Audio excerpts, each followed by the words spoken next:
Merci, Monsieur Thierry Boulogne, de ce privilège.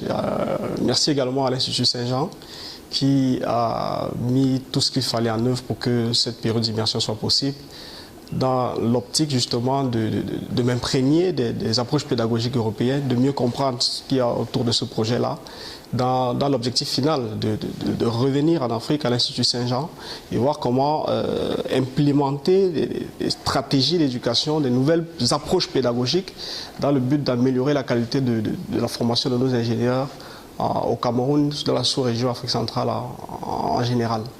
Donc depuis mon arrivée le 23 septembre, effectivement, j'ai été très bien accueilli, j'ai été très bien hébergé et au fil des jours, j'ai eu pas mal de rencontres avec pas mal d'enseignants de l'UTT ici en France.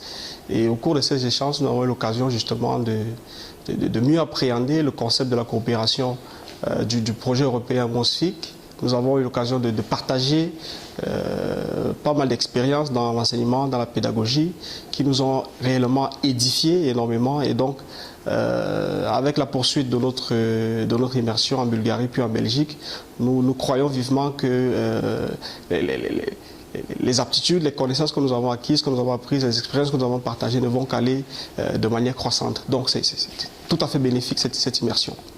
Merci. Merci.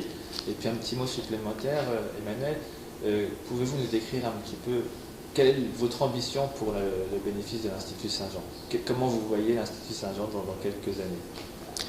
Merci M. Thierry pour cette question. L'Institut Saint-Jean, dans le projet qu'il ambitionne, et c'est ce qui nous a le plus animé lorsque nous avons rejoint l'équipe, c'est que d'ici 5 ans, voilà, que les étudiants africains, notamment les étudiants dans le domaine de l'informatique et des autres sciences d'ingénierie qui seront mises en œuvre là-bas, puissent trouver sur place au Cameroun ce qu'ils auraient dû aller chercher ailleurs.